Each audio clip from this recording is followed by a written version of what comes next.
I am the Curator of Collections at the BC Forest Discovery Center, and I will be introducing you today to Liz and Amory, who are two artists who produced a series of novels called, or not novels, books, printed volumes called The Fire Season, which are a multimedia art project that explore how we as a society reckon with forest fires and wildfires and how those are becoming a greater and greater part of our lives living here on the coast.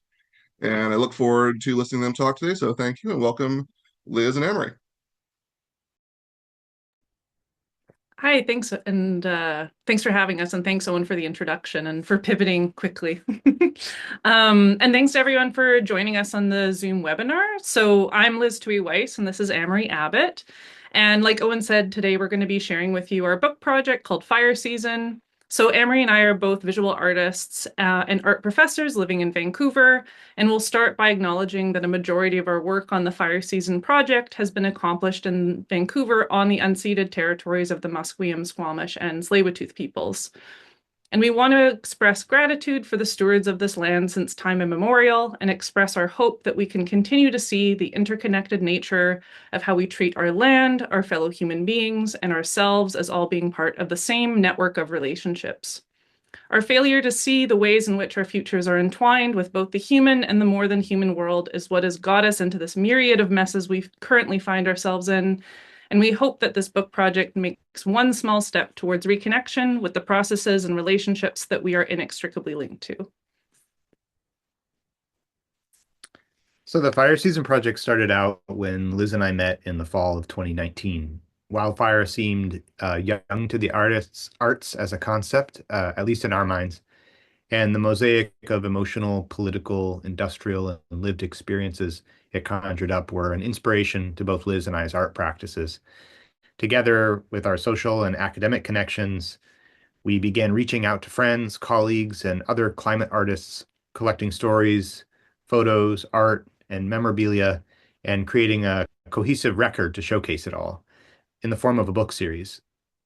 This continuing project is what brought us here to talk to you today, and as we reflect on the ways that the arts has always been a powerful outlet for critical thinking, especially in times of crisis, loss, and recovery. We want to explore the creative ways that individuals and communities think about wildfire and share those findings to hopefully deepen the scope in which we all face its increasing presence. One of the guiding principles of the book is to maintain a culture of interdisciplinarity. So these books showcase not only visual art, but also poetry, long-form essays, academic research, interviews, historical propaganda posters, speculative fiction, and journal entries. And each edition of our book features the work of 40 to 60 contributors from all around the world. And in our three books, this has included artists and writers, of course, but also wildfire fighters, fire lookouts, ecologists, disaster management specialists, firekeepers, foresters, Indigenous community members, and people affected by fire in both urban and rural areas.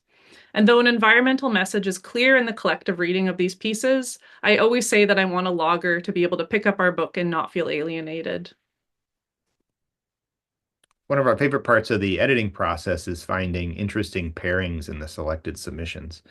And that usually starts by spreading them out all over the floor, as you saw on the last slide. So visual art either gets paired with writing or gets paired with other visual art. And it's amazing how some paintings end up acting as illustrations for poems, or two pieces of artwork end up having an unexpected conversation with each other when face to face across the spread of a book. As an example, in this slide, we featured Kyle Sherman's painting of a cabin on fire in the woods, which is titled All the Little Fires We Could Not Contain. In the Fire Season 2 book, it's paired with Jonathan Van Alslander's poem Autumn. Jonathan's poem reflects on his experiences working in the forestry industry and dreaming of a better relationship to forests in the future. One thing we realized pretty early on about wildfire is that it holds a lot of contradictions. It's both terrifying and beautiful, destructive and restorative. And we try our best to present these contradictions fairly in our books and to hold space for the complexity of what people are feeling. There's quite a range of emotional impacts that wildfire has on those affected by it. So some contributors choose to tap into their fear and their pain, some choose to see wildfire metaphorically, and some choose humor as an entry point. So one of those pieces is here on the left-hand page in the slide, and it's an image by Sawyer Anderson. And the piece is titled, Guy Responds to Increasingly Apocalyptic Conditions by Pressure Washing the Driveway. And paired on the right-hand side there is a sculpture by Jude Griebel entitled Flight Path, in which small animals flee a fire that has a ghost-like eyes and a gaping mouth. In July of 2024, we published our third volume, Fire Season 3. The growing familiarity of our book series among the wildfire art community keeps growing. And for our third book, we received over 150 works from over 120 people through the call for submissions. It's exciting to see just how many people are beginning to turn their creative practices towards this topic. And the cover of the latest edition of Fire Season features an oil painting titled Breakthrough by Montana-based artist Russell Brausch. Russell describes the presence of fire in his painting as both destructive and constructive, saying, quote, "The future of forest conservation is going to need more fire to be introduced to the environment to produce vibrant habitats for wildlife to thrive in." In preparing this presentation specifically for the BC Forest Discovery Centre, we wanted to highlight the number of historical materials that we have featured throughout the 3 editions of the book, and these have all been very generously provided with permission to reprint thanks to the BC Forest Discovery Centre. So here we have someone we could all recognize, Smokey the Bear, warning us how fire will kill tomorrow's trees too. Artists never create work in a vacuum, and it's always in conversation with the history that preceded it. And so for the case of artists dealing with wildfire in their work, the visual culture that they're responding to is primarily this type of media, which we've all consumed for the last 100 years, which portrays one side of fire, which is that fire is bad, it's destructive, we need to prevent it at all costs, and put it out as quickly as possible. But what we see with the artists' work in these publications is a much more nuanced view than what the last 100 years of wildfire prevention posters would have you believe. All the historic wildfire ephemera we featured in the books was produced by Canadian and American government agencies. And as Liz just said, we were supplied to us by the BC Forest Discovery Centre. They have a treasure trove of old posters, pamphlets, firefighting booklets, conscription notices, bumper stickers, and more. And we've had the permission to scan and feature some of the works from their archives in our publications. At first glance, they're mostly novelty and have a touch of humor, the blue and red little illustrations there of guys trying to put out the fire. Ultimately, we hope that including these materials reminds readers that as a society, we've been seeing artwork about wildfire through Smokey Bear and Alberta's Birdie Beaver and other Forest Service wildfire awareness campaigns for almost a century now. Their inclusion also allows the works from our contributors to have a kind of conversation with that history, to carry on the legacy of that artwork, present new findings, and sometimes even challenge the messaging we've been used to seeing for so long. What's clear from the history of government propagandized wildfire artwork, which is admittedly some truly iconic design, is that we are still grappling with how to deal with wildfire in our lives and society, and have only recently begun to face the results and consequences of how we were told to think about it. Whenever I've come to the museum, I've been graciously accompanied by foresters who help me go through the materials with me and answer my many, many questions. So I'm showing these posters as I was told that during the 60s and 70s, the BC Forest Service had the budget to have graphic designers on staff. So this is like when a lot of the specifically BC Forest Service ephemera came from that era. So there's a number of these very slick posters at the museum. I'm not sure, Owen, if these are still up, but they were up in the ranger cabin. And these were some of the first eye-catching designs that sort of drew me in and asking the curators there if there were some more materials to go through. So these were the kind of initial pieces that I saw, and these are some of my favorite designs. Some things we find that are interesting in these posters is both the kind of extreme graphic quality at times, like poster on the left here with the dead deer and its tongues hanging out, and also when the posters literally point to the economic impacts that wildfire suppression was trying to mitigate. So once the forest becomes a commodity, it must be protected from burning down, otherwise we all lose money. But what stories are missing, I guess is our question. What about the complexity of fire? What about its restorative properties? What about the history of humans tending to the landscape with fire for thousands of years? These posters, though visually intriguing, don't tell the whole story of fire. And I think that that's a lot of what the artists in our books are seeking to do with their work, which is to complicate and deepen all of our understandings of wildfire. So as we look at some of the artwork featured in our books, I keep these poster images in mind and think about how the artworks that these artists are creating responds to the visual history of wildfire. The question I think that we are constantly pondering with this book project is how can art help us navigate profound transformations like wildfires that are shaping our landscapes? What does art do when science is so often what is leaned on to understand these drastic shifts, such as wildfires that are happening due to climate change? In reviewing the submissions in our books, this is what we see that artists are doing. The first thing that we see is sort of a thematic vein throughout all the books, as people are using art to find metaphor and meaning in wildfires. Wildfires tell us there is not infinite accumulation without consequence. They tell us radical transformations are inevitable. And from these transformations, something new can and will come of them. We've seen submissions in our books that use the metaphor of a wildfire to process illness, divorce, death, and other large transformations with uncertain futures. I'm happy to share a poem by Sylvia McKelvey that opens our second fire season book. And in our publication, it's paired with Amory's drawing Cold Water that you can see on the screen. Sylvia's poem is entitled Minor Essay, and it was a reflection on the sudden loss of her mother during the COVID-19 pandemic. So I'll read the poem for you. A few weeks into your grief, someone will tell you that plants and animals absorb the spirits of the dead. Like parking spaces, they say. You will try to imagine your loved one in the earthenware vessel of a fire beetle, a Melanophilia acuminata spinning through the smoggy ammunition of interior BC. A few days into your grief, you will go to bed with ash. A few months into your grief, you will learn that mourning a human is not the same as mourning the world object. A routine, a bad habit, a crisis in stasis, or stasis as crisis. You will wonder, who inherits the earth when fear is buoyant like lassos in the air? Who inherits things when they depart us?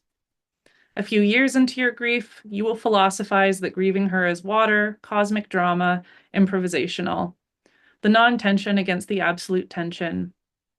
In these years, the earth has changed shape and vacancy. Someone will tell you that heat and light are the spirits of the dead. Another couple pages that we have here to show you are from Roger Pete's series, The Smoke Inside. And in this series, he interviewed incarcerated wildfire fighters in the US. From transcribed interviews, he hand-carved wood-cut plates, carving their words into printmaking materials, and he made ink out of wildfire ash to print images of their narratives.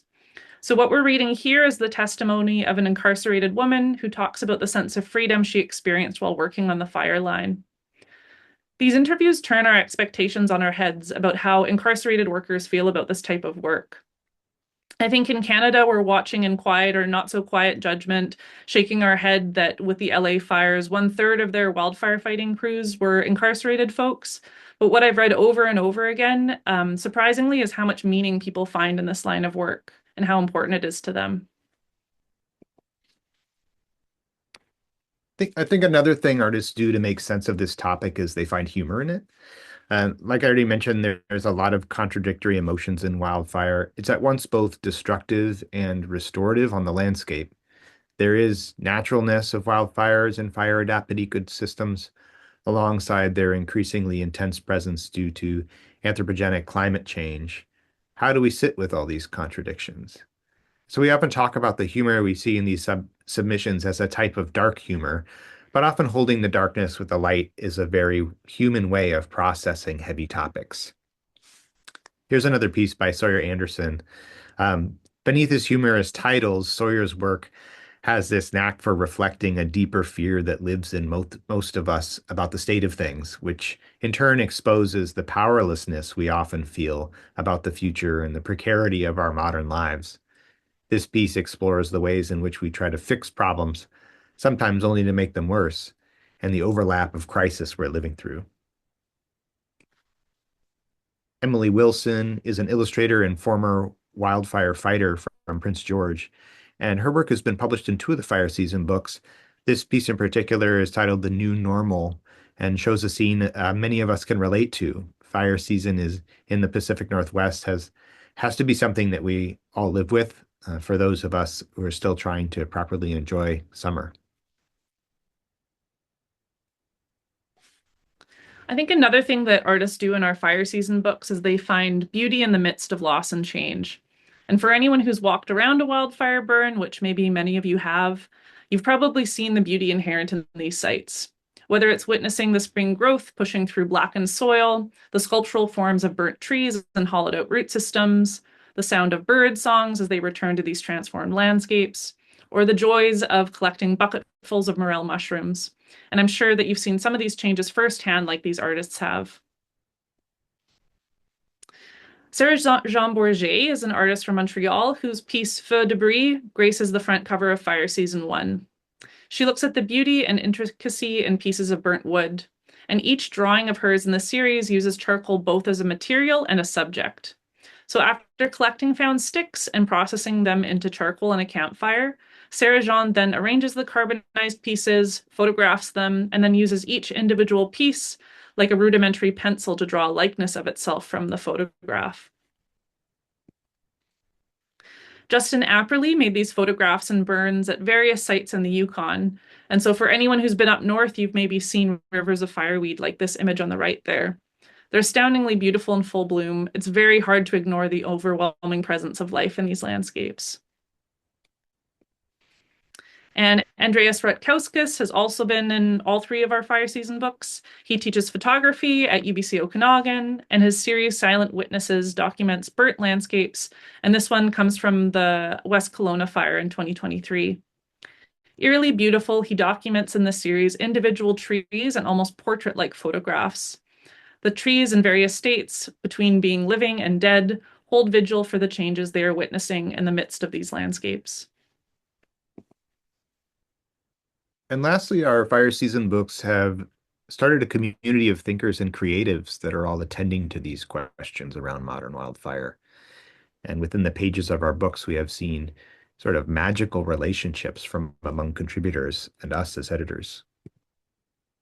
Having our books as a touch point for a variety of voices and perspectives, that collective knowledge and sense-making has provided us a wellspring of understanding beyond our own limited experiences and broadened our own perspectives about the topic as a whole.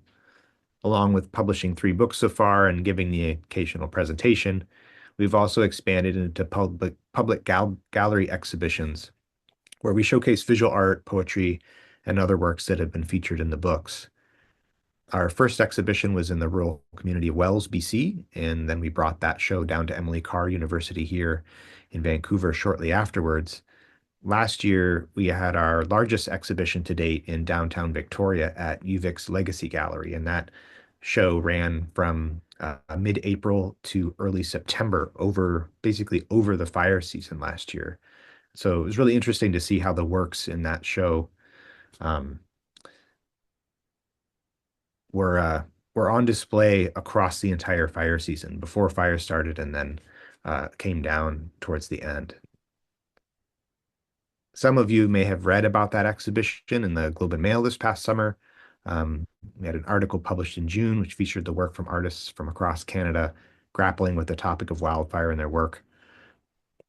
And while wildfire impacting an array of people, we're hoping that this project continues to reach audiences inside and outside of arts and academia. It feels like the more we all can connect on topics like this, the easier it is to find ways through them.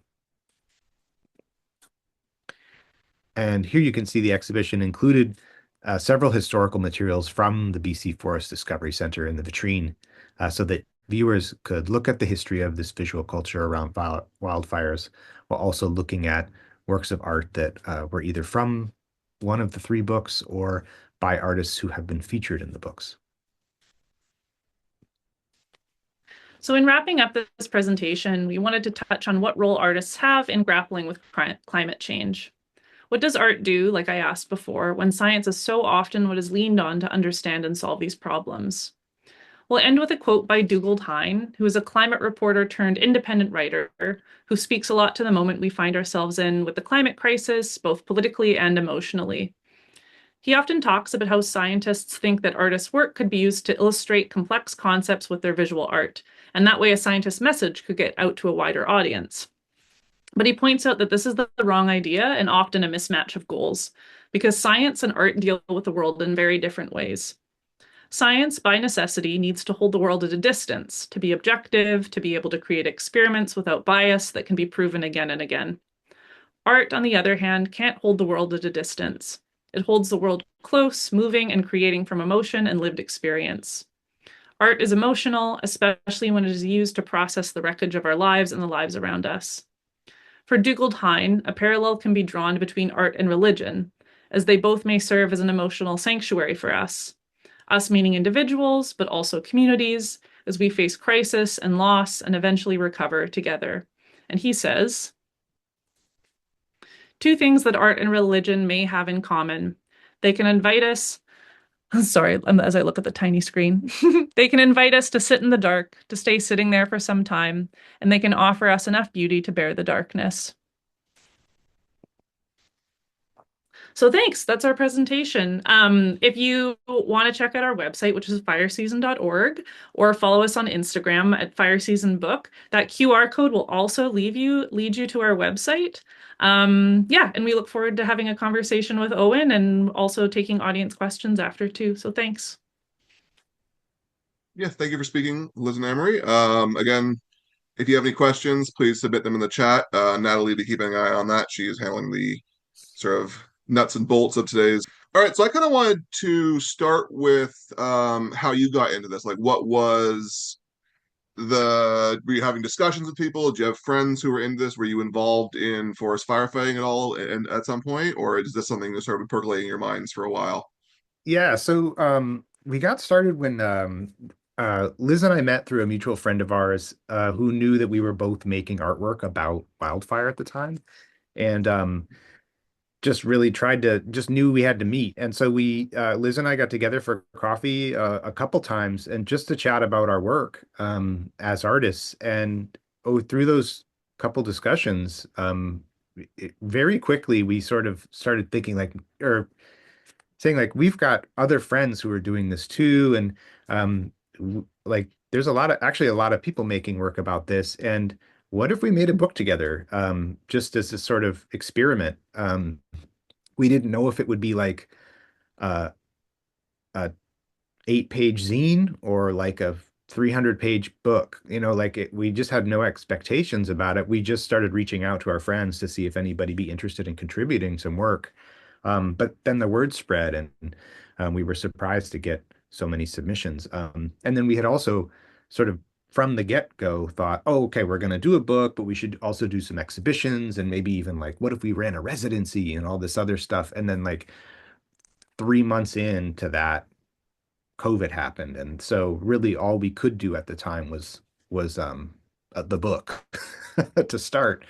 And then it was such a slow go with the book that's when it kind of came around to this idea of like, let's do a book every other year. Because originally we were like, we could do a book every year or every two a year or something like that. But it just made more sense to give some time and some breathing room in between. Wow, I mean, it sounds kind of dark, but like to allow more fires to happen so more people had things to talk about. But also just to let what we put together resonate for a while before returning to it. Well, I mean, that's actually one of the things I thought was most striking. I believe it was your piece towards the end of fire season 2 or 3, Liz, where you talk about your own sort of relationship with fires and how you kind of have this sort of like desire to see it get better, but like this project can only like it will only benefit from things getting worse. And I think there's a real like tension for you in that because like you have a vested interest in the world burning at this point, which is kind of a weird place to be in.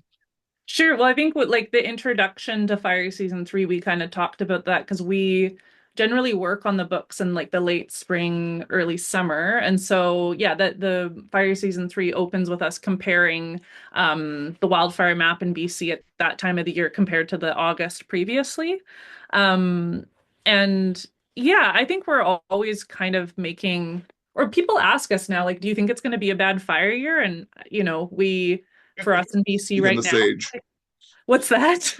You become the sage of Yeah, fires. I know as much as anyone else. In BC, I think we're looking at like a drought year, like very we didn't get the snowpack that we, to get to the 100% recharge in the winter. And it's really at the beginning of the season, we just don't know yet. I think it was someone at the BC Forest Discovery Center, one of the foresters chatted with, who said that June rain is what really predicts the year for BC. So it's either like that January happens or it doesn't happen. But um, yeah, I mean, I don't, I was gonna say, like, I don't think wildfires need our help at all. It is just an issue that's becoming more and more prevalent as this book has continued on. Like the first year when we made it in 2020, we hadn't had a really bad fire year in a couple years. Like 2017 was pretty intense in BC with the Plateau fire, which was the biggest fire we'd ever had. 500,000, 500 that no, sorry, bigger than that. I'm going to forget. 500,000, I think, hectares. That was like west of Williams Lake. But then it's like, we've had these multiple years where the records get broken, and then the following year the record gets broken, and the following year after and after.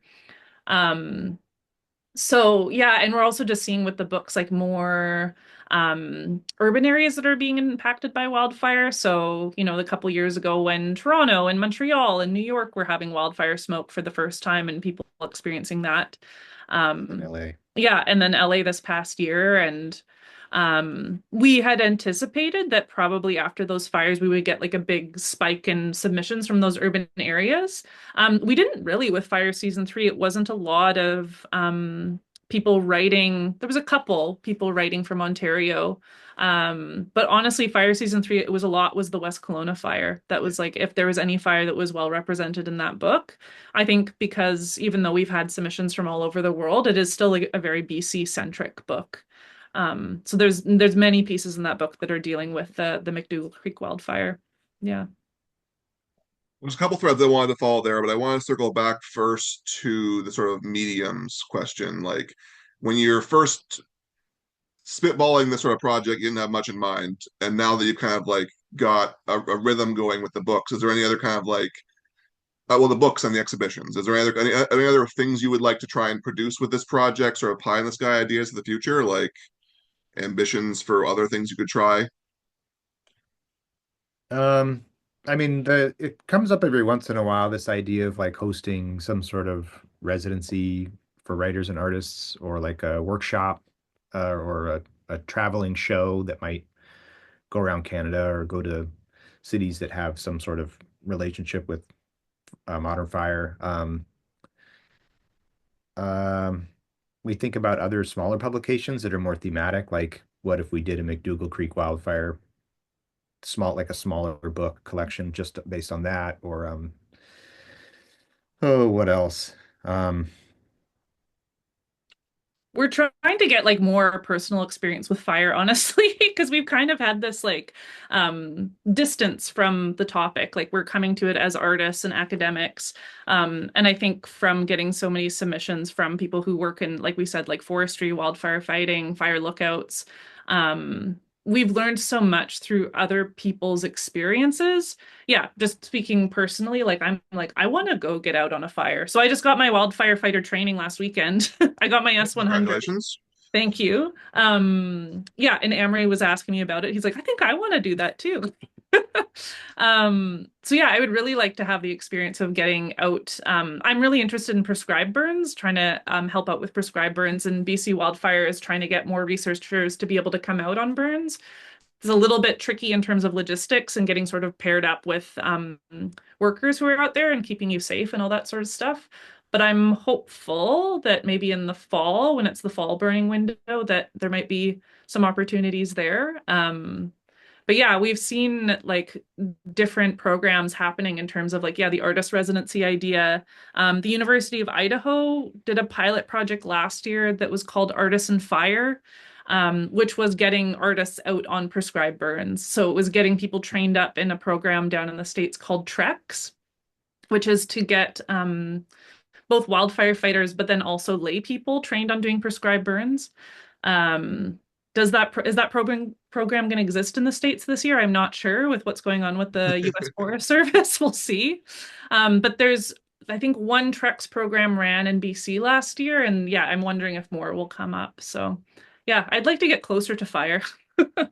On the opposite end of that, I've been working with Emily Carr University has an ecological practices program now that's getting started, and been talking with other faculty about developing a class around fire-based or fire-appropriated materials, and as with their relationship to ecological practices. And so, like teaching a fire season class might be something that happens someday too, but primarily to like university art students.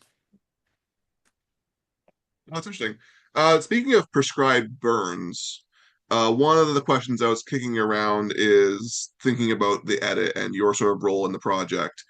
And when you are approaching each new volume, because I feel like in reading three compared to two, I haven't got a chance to read one yet. Neil has not let it go. So I've only read two and three, admittedly. But three felt a lot more like prescribed burns was a really heavy theme and talking about like different approaches to forest management. Do you feel like you approach each volume now with a theme in mind, a more central theme in mind, or is that just sort of maybe a pure Um, happenstance that sort of shook out that way for? I could take that. Mhm. I would say that when we put out our call for submissions, there is usually a kind of there is a thematic approach, but it's mostly general. And I think that the thematic approach has gotten a little more fine-tuned or has evolved over the three books. The first book we were just like, what can we get? We don't know. Like, let's just find anybody we possibly can and like try and cover as many bases that we can find as possible. The second book, because we had this momentum and it felt like um, I feel like the second book was kind of in the wake of some 2021. of like Lytton Yeah. and the Heat Dome and all that. And so we were sort of feeling like, oh, the fire's getting closer to most people. Most people have heard about a fire nearby. And then by the third book, it was really clear that like everybody has a personal story of their relationship to fire, whether that's just from smoke or from seeing it in person or from it being evacuated or knowing somebody directly who has been affected by it. It just felt like the topic of wildfire has gotten closer and closer to people's immediate experience. And so over the arc of the three books, we've seen that shift happening and we've sort of put it out there that that's what we're noticing. But really, the content and the sort of thematic or narrative arcs of each book are just built by the submissions themselves through the process of getting all the submissions, like all the artwork out, printed out so we can arrange them, all the writing printed out and read ahead of time so we can start pairing things together. The works that we get as we go through the sort of jurying and editing process kind of present a theme on their own. We start to recognize connections and threads between certain works, start pairing them, and then we get like a cluster of works that are about evacuation, a cluster of works that are about wildfire fighting, a cluster of works that are about um, uh, the sort of metaphor of it. It's a metaphor of grief or a metaphor of loss. A cluster of works that might be about like what's the history of wildfire in BC. And so we start to organize the books just based on what comes in. Where I think that I can kind of see down the line that as this becomes like a kind of regular thing, and if it gains more momentum and more popularity, that we could start crafting specific themes to each an approach to a book. Like this book is about only about um, prescribed burning this time around or something, but we're not there yet. Yeah, and I was Well, it's gonna interesting you met. Oh, sorry. Go ahead, Liz. Oh, all I was going to say was that I think that our calls for submissions, the specificity of them are just really in response to what happened the year previous. So I think when our for fire season 3, that was in the wake of the summer that yeah, with New York and Toronto and Montreal having wildfire smoke. So but yeah, like Amory said, it's like once we get all the work there, it's kind of this mysterious process where we kind of feel like the books write themselves. We just kind of have to respond to like, okay, what are we seeing here? And like, what's the arc of the story or what's kind of in front of us? And it feels like very much like this response. But the day before we get together to look at all the submissions, we're always just kind of like, I wonder what will happen. Like it just kind of depends on what work has shown up. And interestingly enough, it's always worked out. Like, yeah, there's always been a thread to follow, and we kind of just respond to it. So, yeah. Well, I wanted to kind of touch back on something then that you referenced. I think it's fair to say you probably spend more time thinking about forest fires than most people. But I'm curious what you've observed in this sort of what 6 years you've been working on this about how you see fires talked about in sort of the general media, especially in like news and stuff, and how you think that sort of changed over that time period, like as fires have gotten closer to people. I feel like we've definitely seen media change about and broaden or at least approach wildfire with a larger breadth of understanding around the subject. And that I think that comes with the urgency of it or the prevalence of it or the threat to urban areas. But and as social media also helps boost awareness around like when the LA fires were happening in January, like more than the posts about the fire itself, I was seeing posts about, did you know that this percentage of firefighters in LA are incarcerated people? Like there's this like social awareness about it that's coming from people on the ground and people who are not just news reporters or crisis reporters, but people who are just like doing research around this and have the data and are seeing it firsthand. So I think that and our perception and perspective and understanding of it has changed over time too. I mean, I mean, like the real privilege of being editors for this book is that we get to look through all of this incredible artwork, incredible, like beautiful poetry, really well-researched essays or thoughtful prose about the subject. And like we're learning all of this stuff along the way. And it's really changed for us over time too. Hmm. Yeah, and I just think back to like that first year, even sort of some of the work I was making in like 2018, 2019, when I first was getting interested in wildfire, even before Amory and I met. I think when someone was first introduced, yeah, prescribed burning to me, I was like, what's that? And now we see CBC articles about it. Like, I think more people now know what prescribed burning is. I think that that's kind of coming into the vernacular and cultural burning. And, like again, with the LA fires, there was an article being shared around about how that is a fire adapted ecosystem and the types of plants that are there that are very flammable and the difficulty of building a house in that landscape that really wants to burn and how we've pushed off wildfires in a lot of these areas for many years and it's all kind of catching up. So I think that is changing like sort of what the media is covering. I still see a lot of room for growth in that area. I mean, there's some things that have been changes that have happened in the last couple of years that have complicated the way the media can cover wildfires. So, for example, I had heard that with the Jasper wildfire, media wasn't allowed in for the first 5 days. So there was a media exclusion zone. And I've heard both sides of that. So I've heard journalists who say, it's very important that there is independent media that's allowed to come in and journalists are allowed to come cover these issues. And then I've also heard from people in Jasper who said, like, I'm really glad there was no one around when like my house burnt down and I was standing in front of it. No one was photographing me, and I'm very grateful for that.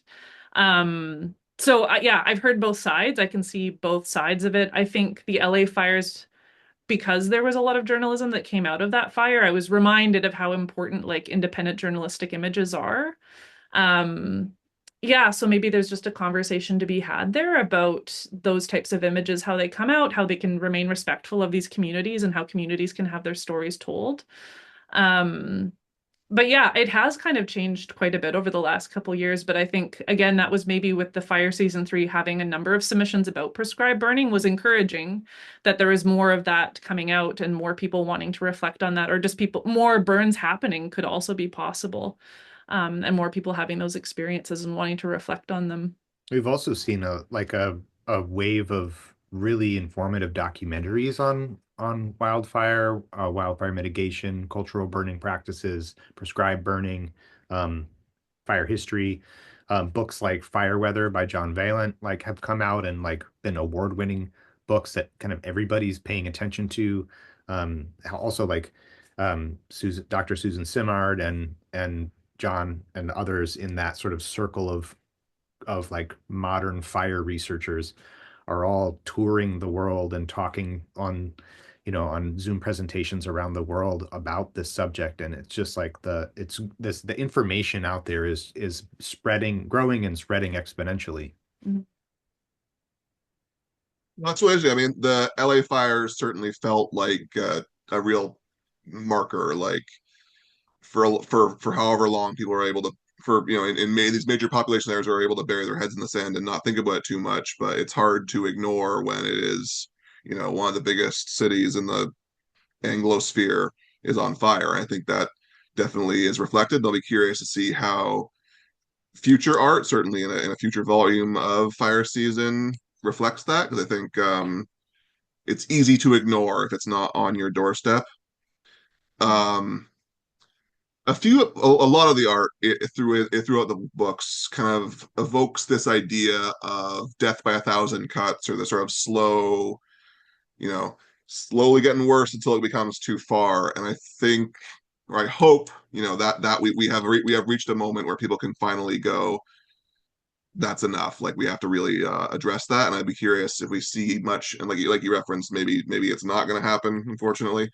But better policy come out of that. Hopefully here too, because I mean, it's you hope people make those changes before there are this many lives and homes at stake.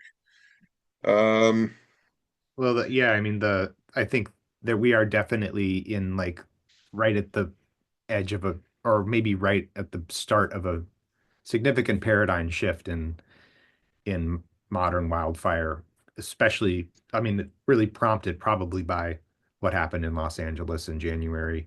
But then also like New Jersey's on fire right now and has been on fire, and North Carolina's been on fire. And like there's like all these places that have historically not been places that burn. I mean, even though they do on occasion, but like it's happening in all these places where nobody's expecting it. And that's really driving this like suddenly everybody's like, "Oh, this wasn't even on my radar, and now it's at my door." Mhm. And so it's it.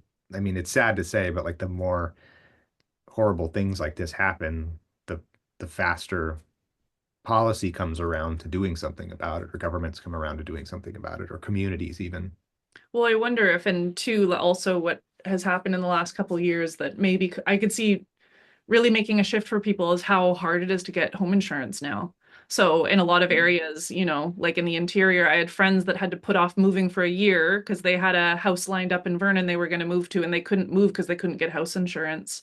And from other friends I know that own houses, insurance rates going way up because of wildfires. We see this in California where insurance companies are just dropping out of towns and you can't get insurance there. Or with even in the Shuswap in those areas that burned a couple years ago, even if people's houses didn't burn, the hillside above their houses has burnt, and now it's completely at risk of mudslide. So people can't, their houses were left behind, were spared from the fire, but they can't insure their house anymore. And the reality for a lot of folks in rural BC also is that they just can't get house insurance. If you have an off-the-grid property that's not within close enough distance to a volunteer firefighting department, you don't have house insurance. So I can see some of those kind of day-to-day realities changing people's minds as well and starting to really care about these things. But I mean, another thing that's sort of off topic, but in doing this wildfire fighting course this weekend, we were all sort of wrapping up, and one of the guys, he just said like they should just teach this in high school. And I was like, yeah, they should. Like it's a 2-day course. Like you should just get this in grade 12, like, and it's the basics of like how fire works, like how it works in topography. It goes faster uphill. What happens with wind? What happens, in various, density of trees and what you can anticipate. How to start a pump, basic pump maintenance, like, and also then if you get trapped by a fire, part of the course was if you get trapped by a fire, how do you survive? Like, you get in a body of water or you go behind, a large boulder and like what parts of your body you need to protect. Like, I just like what yeah, why not just teach people this? And I think that there is this like getting people involved, and I think that that really helps combat people's feeling of helplessness.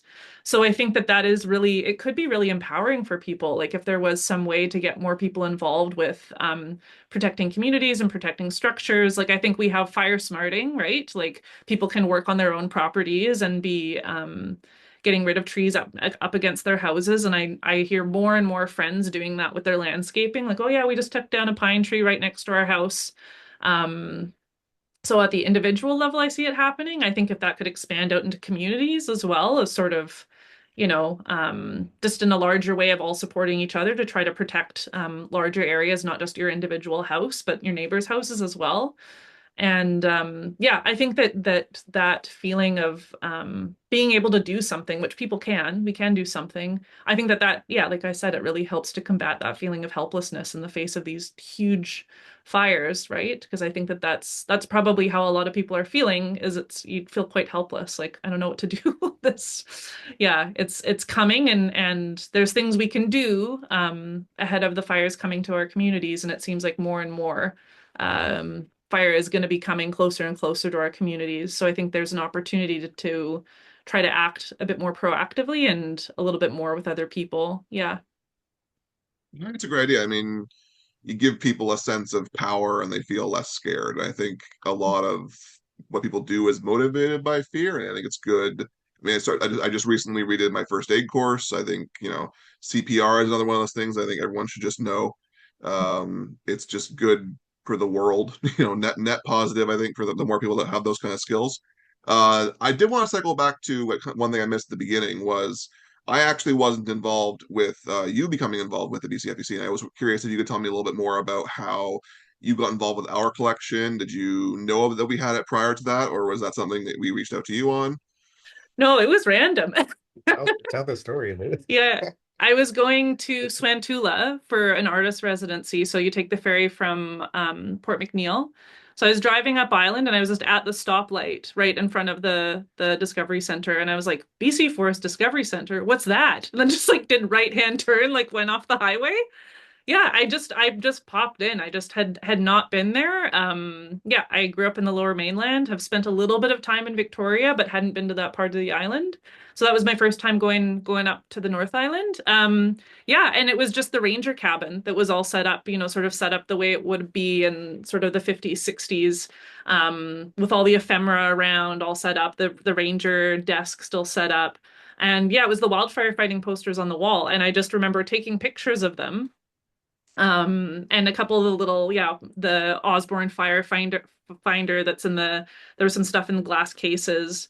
And I just emailed probably just the office at first, or I found Neil's email. I can't quite remember, but I just said like, I'm an artist and I'm doing a project on wildfires, and I'll come back down island in a month. Can I come see your collection? Yeah, and Neil wrote back, yeah, of course, come back. And yeah, Neil got some retired foresters to meet with me, and we went up into the archive, which is a number of boxes in the attic of the ranger station. And yeah, these retired foresters just stayed with me for hours while I pulled stuff out, and I was like, "What's this? What's this? What's this? What's this?" So yeah, it was so cool to get to see that material and the yeah, just the willingness to share that material, I think as well, like being able to include it in all of our publications, being able to put them in the art shows along with the artwork. People just love the posters. Like anytime we've had them included in exhibitions, people are like, "These are awesome." I was like, "Yeah, they are." And I think it really did kind of, yeah, the looking at the posters actually are like, I think what kind of made us want to make a book, because it was like, I think people should see these, and it was The idea of interspersing that kind of curated historical material with contemporary artwork, that kind of conversation that happens back and forth, which is not an uncommon curatorial technique, right? Like museums and galleries often do this as they have a permanent collection of work and they're like, how can we keep showing the same work over and over again, but make it a new show? So you see that at the Vancouver Art Gallery, they have the collection of Emily Carr, usually on the third or fourth floor. It's like an exhibition of Emily Carr plus another artist or plus other artists that are kind of having a conversation with her work. So that's not a new idea, you know, artists speaking to more historical work, but I think that that was kind of one of the first things that got me excited about this idea of making a book, really was like sharing some of those materials. Yeah, and after that visit to the BC Forest Discovery Centre the first time, I also went to the Provincial Archives in Victoria. And there's a number of photos, like 10,000 photos, I think, from the BC Forest Service down there. And I went through all of them over the course of a week. But when you're working with big archives, it's hard to get any of that stuff to reprint. It's really expensive, and so it wasn't possible to use any of that stuff. That was just sort of for my own interest in there. So yeah, all the materials we've been able to use are from the BC Forest Discovery Center, and it's yeah, you guys have been so generous and gracious in offering that stuff, and I think it's really enriched the project and all of the books. It's just so nice to Yeah, thank you. see like historical context given and like to help us sort of situate the work of like we've been looking at and I think it was like a lot it surprises a lot of people of like, oh, they don't realize that like we've been looking at artwork about wildfire and reading creative things about wildfire for like 100 years now. And that is like we are indoctrinated by that artwork to some degree, or we have learned from it whether we realize it or not. And and there's something kind of charming and nostalgic about that work. There's something that feels familiar about it. There's something like a feeling like the government used to give a shit about art. Or look for creative ways to talk about things that isn't just data and spreadsheets and charts. Um, and so to sort of be able to put that work in the book, I mean, partially as a kind of novelty thing, sometimes as a kind of comic relief, some of the illustrations that are really quite goofy. Um, like there's a guy who's like throwing a rake full of dirt on a burning tree, and then like the pose is just so funny. Like just remember us like looking at that and laughing and Mhm. just being like, this has to go in the book. Um, it's just so ridiculous, but it's like actually that's like what people were how we're people like firefighters were using that illustration to learn how to fight fire, Mhm. and we're here just sort of laughing about it.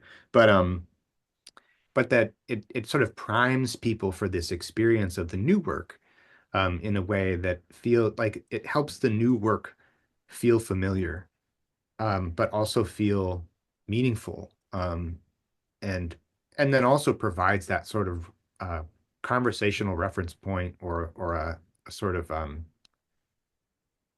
balance point or a counterweight to the new work in a nice way, where the work can respond to it, build off of it, also challenge it. I think as we look at these old artworks about Smokey Bear and Birdie Beaver, and um, it all looks so like you could see through so much of the messaging now. Um, but and so it's like finally time that we can start interrogating that. Mhm. And there's this kind of reckoning that happens with that artwork also of like, oh, I remember this, I'm fond of this, I'm nostalgic for this, but this is also actually quite problematic now. And so just like holding these contradictions in the books that way is another like we are the books are sort of meant to hold a lot of contradictions at a time, and the archival work is like really what spurred that interest in us to do that with the books in the first place. Speaking of sort of things that resonate, I'm curious if you each have any particular works that have really stuck with you over the years. As again, you've been doing this for a number of years now. Either of you have a work or two that you want to highlight as one that's really kind of stuck with you that you've included in the books? the last essay in Fire Season 3, I'm gonna remember the name of it now by pulling it out. Ashes to Ashes, right, by Margaret Bowes, is an essay. So Margaret has worked in the forestry industry for a long time as a tree planter and a wildfire fighter. Um, and so the essay is about her mother dying of cancer while she was out tree planting in Ontario during the summer of all the wildfire smoke being in Ontario, and flying home and seeing her mother through her death, and then going back to work, and kind of feeling this, like, the apocalyptic feeling of both dealing with her own personal grief and feeling like, oh my God, the world around me is burning down. But Margaret's piece, like the first 10 times I read that essay, like I would just cry because she just really tapped onto something of this sort of like the personal experience of loss, like when you see it like mirrored in the world around you, this type of loss. Um, I found incredibly moving, and that essay, I was like, oh, that has to end the book. Like that's absolutely the end piece to the book. And she has some beautiful artwork that goes along with it as well, of cyanotypes. So plants that she had picked out on the on cut blocks where she was planting. And then cyanotypes are like a photographic process just by using the sun. So putting plants down and then putting the paper out to get exposed to the sun. Whatever parts are not blocked by the plants turn blue. So they're these very beautiful blue and white images of plants. And yeah, that piece was one of the ones that really stands out from the third book. And I think it's interesting. Yeah, there we go. I think as a visual artist, the writing has what's really, really stuck out to me. So some of those have really lodged themselves in my mind. Yeah, I don't know. Do you have a favorite one? I mean, there's uh I have a lot of favorite works. I think I want to talk about one of Liz's pieces actually because in from what would have been the first book, it was this billboard that Liz made back in what 2020. Yeah. Um Liz took has these like wildfire paintings that have masked out white lettering over the top of them, and so these paintings end up looking like a kind of a postcard, and it'll be like it'll be like a watercolor painting of a wildfire, but then in big white script over the front it'll say like "Come back soon" or "Miss you already." These sort of like postcard tourism sort of keepsake um, souvenir postcard kind of uh, figures of speech Slogans. slogans, yeah. And really like one that we keep referencing back to in talks and discussions, or like, and it's also a piece that really stands out to me as a sort of like early on when we were trying to like sort of encapsulate what the book series was going to be about and the kind of mood or temperature. Yeah, yeah, yeah. I've got it here too. There's like so Liz took one of these postcard designs and turned it into like a what 40-foot billboard on the side of the road in the Okanagan on a strip of land that's between Vernon and Kamloops. Kamloops. Mm-hmm. And it's an area that has seen a lot of fire pass through over the years. And so to be driving down this road as like a not me, but I'm just imagining the people who live around there and travel through there. Some rural people, some people driving in between towns, in a kind of more touristy area of the Central Plateau. That like to pass a sign like this in an area that you can see visibly has been ravaged by wildfire in the past, um, is like a kind of haunting image, and it makes you wonder like, is it funny? Is it ironic? Is it sad? Does it make you want to come back soon? Who should come back? Who is being told to come back soon? Is it the tourists? Is it the trees? Is it the fire? We don't quite know. And so this sort of like um, holding all of these different sort of visceral or emotional responses to a piece of artwork, holding all of these sort of together in one piece where the interpretation can be varied, um, and seen in so many different ways and meaningful ways, and like relevant ways that it just really, for me, it's like this piece. I mean, I don't like when artists talk about my older work because I'm just like, yeah. That's old stuff. I'm doing new stuff now. But like, really, this piece stands out to me as a sort of like the definitive sort of quintessential artwork that defines this whole book series Hmm. in my mind. Nice work. Thanks. I like your other work I, too. I thought it was only fair before I spoke last year. The one that really spoke to me the most, which was Lincoln Kay's sort of memoir Mm, about their time as a lookout tower keeper. I don't know what the mhm, title is, occupier, um, and this sort of like being given the opportunity to really experience and come to an understanding with the ecosystem surrounding oneself, only to then lose that. mm, I thought was really impactful. So it was really, really interesting to read that sort of very personal story, but in a very like, I'm not a very, I'll admit, not a very artist person. So I like the very like right down the barrel. This is what we're doing. This is that really spoke to me personally while reading it. So I really, really enjoyed that.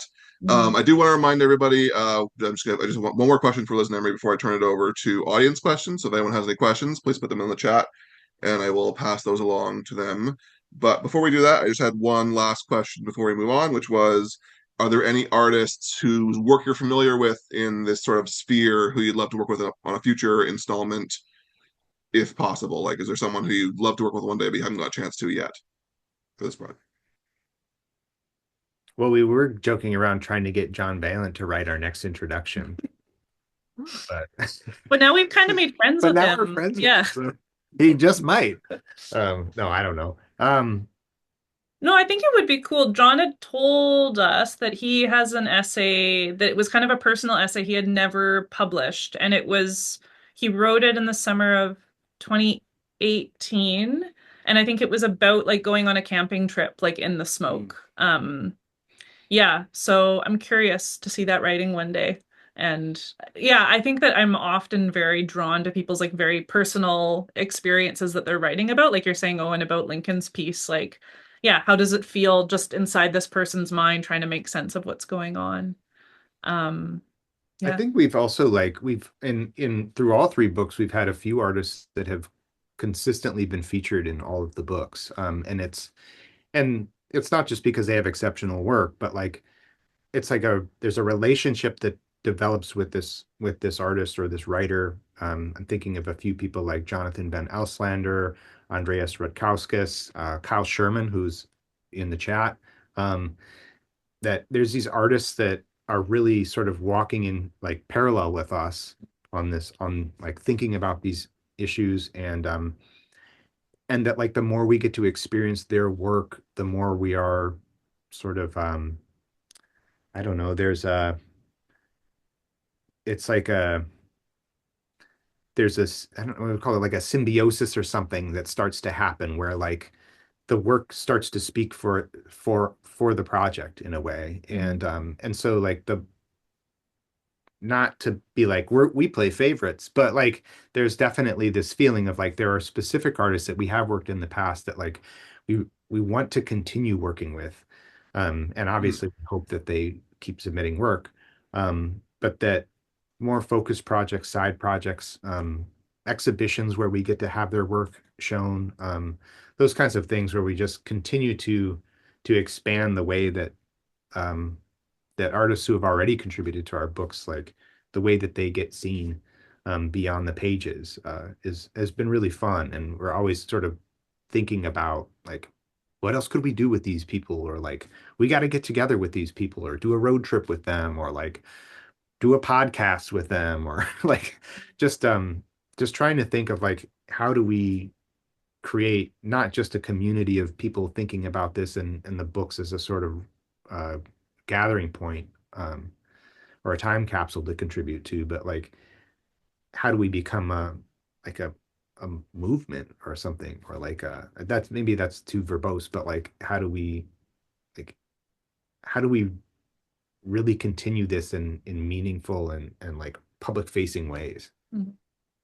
Well, I think that is one of the strengths of doing an ongoing project like this. Like a lot of the art that you feature uses fire as a stand-in for like change and like the sort of like things that change and how that change in your world. So the idea of featuring ongoing submissions from artists and how their thoughts in art are changing over time. I think, I mean, in yourselves too, with your submissions to each volume. I think that will give greater value to the whole project to be able to, in isolation, go, okay, I would curious to see how this artist's work changed from volume 1 to volume 7. If you keep going that long, I think that is an interesting thing you're building here with that. So that's really great to be able to repeat artists and examine that change over time. All right, so I think I will move on to the audience questions then. A couple from Tim first. When is your next exhibition? I assume he means like our installation, like a public exhibition. Do you have another one of those on the books for the near future?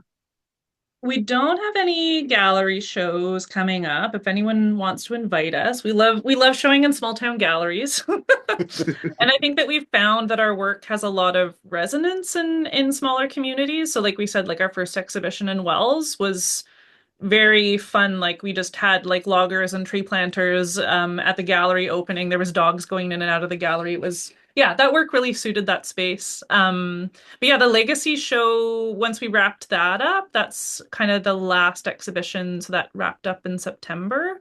That show had, I think, over the course of the summer, over 4,000 visitors, and kind of at their busiest time of year with tourist season, which I think was really cool. We had a number of excerpts in the guest book of people really enjoying the work.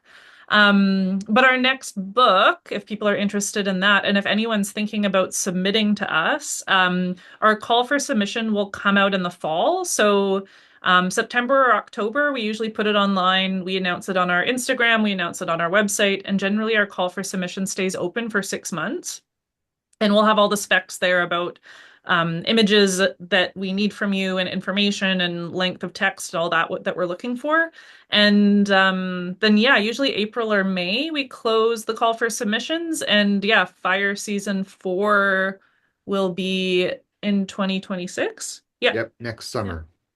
So if anyone's curious, and wants to have a look at our books or get more information on the website, yeah, I would really encourage you to submit to us. We love getting submissions from all over. And I think that that's another really cool thing with as the project gets bigger and more people find out about it, we just get to go through more submissions.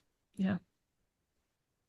All right. So next question, I believe is sort of a yes, but it's about collect oral histories and whether or not you have included any of that, or that's an intention to do in the future, oral histories. Hmm. I know there is a interview, I believe, in 3 Uh, that is sort of functionally that, but that would definitely be. is it Yeah, all the books have interviews in them?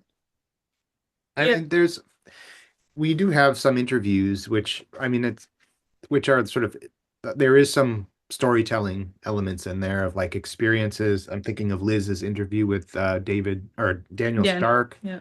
who was a wildfire lookout, and that's in the first book, I believe. Mhm. He talks about his experience of being a wildfire lookout. In the third book, we have a submission from Suzanne Kilroy Hukulak, who was uh, She's from Lytton. she's from Lytton. Yeah. It gave a sort of oral account of her family's evacuation from there. Also a bit about her history of living in the downtown east side um, with a um, with a chronic disease.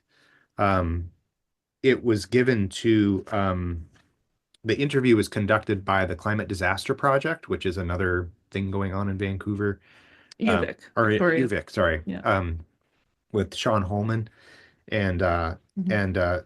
where they've collected lots of sort of retellings or interview. They conduct interviews with people who have some sort of experience with climate disaster. Mhm. Sean was nice enough to let us go through their archive of those and pick one Mhm. for the book. But I guess if there's like more clarification on what you mean by oral histories, Mhm. um, We actually, and Fire Season 3 as well, there's also with Andreas Rutkauskas's photographs about the West Kelowna fire. There's a QR code actually, and you can listen to an interview with him and the West Kelowna fire chief. And so it's a recording that you can listen to online. Okay. So yeah, generally, because it's like to get that oral history, sometimes that's the most pleasurable part, right? Is like listening to people talk. So Yeah. transcribing it has happened in some of the books, but yeah, that piece that Andreas did was really cool. And just sort of that conversational flow is really neat. And we did also with the piece you brought up with Lincoln Kay's piece about being a fire lookout. That essay ended up becoming a podcast episode with Future Ecologies, which is a Oh, I'll give that a BC-based listen. podcast. Yeah, and it's Lincoln reading the story himself, which is it's really cool. Yeah, so hearing people's voices, it can't be in the book, but having these sort of like side projects where you get to hear people tell these stories has been really cool, sort of adjacent projects that have kind of lived on. Yeah. One thing we've also had in all three of our exhibitions is we have some film stills in the books of a couple of documentaries by Eli Hurdle, who's an Indigenous filmmaker, who did a couple of short films on cultural burning practices in two different nations in BC, and while the books can only have photographic stills from those films, we were able to show the films on repeat with headphones, so people could go into the gallery, put on the headphones, and listen to um, all of the interviews and the knowledge keepers talking about their practice and how they're bringing it back and working with BC Fire and all that. Um, that's one nice extension of of the um, the exhibition work, is that we get to kind of showcase things that can't work in a book, right? Moving parts, videos, things like that. No, yeah, it's great. Thank you. Uh, next question for the audience, a little more of a how do you manage your own grief or feeling of helplessness around wildfires and through this work? I can go first. Make art. Yeah. This is Um, a tone shift. I something that's interesting that I'll just share like about wildfire and I say with the caveat of I have been in town with an evacuation alert. I was in Vernon one time when there was an evacuation alert with the White Rock Lake fire in 2021, and that was my first experience of staying up all night listening to like the police scanner, trying to like really anticipate, okay, are we gonna have to evacuate? Do I have all my stuff packed? Um, and that is a very anxiety laden experience. And some people do that for weeks at a time every summer. And I've only done it once. And I think, yeah, I just think about friends of mine, especially friends that live in the interior, who this is a frequent thing is having to either be prepared to evacuate or to evacuate every summer and kind of mentally not know if you're going back to your home or not.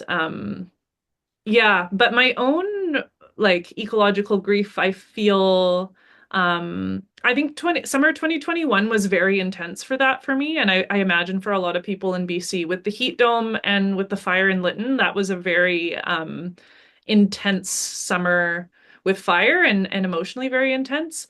Um, Something interesting I do find with fire, and like I talked about, is sort of that way we see artists finding the beauty in wildfire, is that often when you go back the next year, like, and you go into these burns, you just see stuff like growing back. And there's birds around and there's bugs, and the recovery in some of these fires can be very, very quick. And I think that that's a really encouraging thing for me sometimes, is to sort of trust in that natural process of the fires. Um, and, you know, a lot of fire is good, right? Like there's the low intensity burns are in these landscapes that are fire adapted, are what those trees need, what those plant ecosystems need, what the, you know, animals are ready and prepared to do. More grass is growing, you know, the deer are happy coming back into that area. Berry bushes like it, you know, it's opening up the forest for more light to come in and different trees to grow. So I think that that kind of, yeah, just the trusting and seeing that natural process of it. Trying to think outside of like the human scale of like what is good and what is bad, and trying to think about yeah, just dropping some of those notions, I guess, and seeing that yeah, the certain level of neutrality that nature has. It's just like, okay, this is a process and it's on it goes. So that's what helps me. I think from the human experience side of it, for me, I mean, a lot of my art practice deals with grief, loss, and some of that taps into this sort of climate anxiety that we all are starting to face, and thinking about this, like how tragic it all is, and ironic, um, and difficult. And I think that one of the I think one of the my urge is always to go towards it, um, instead of trying to like rush to the light at the end of the tunnel, or like be feeling sad, but like uh we just want to get past all that to like the hope, or to get to the the solution. And really, I think what I found to be the most, I guess, healing for me, or regulating for me, is to just sort of sit with it, to not turn away, to not um, try and skirt around or avoid the hard feelings or the sad feelings, but to just let like to feel them fully, and allow them to be there for as long as they need to be. And so I think like you create space for it instead of holding it away, or holding it at bay.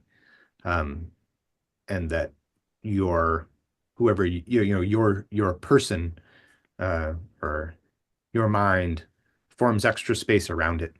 And I think we hear a lot about that same kind of talk around death, when we lose family members, or lose relationships, um, or face loss in some way in our lives, that like space has to grow around it.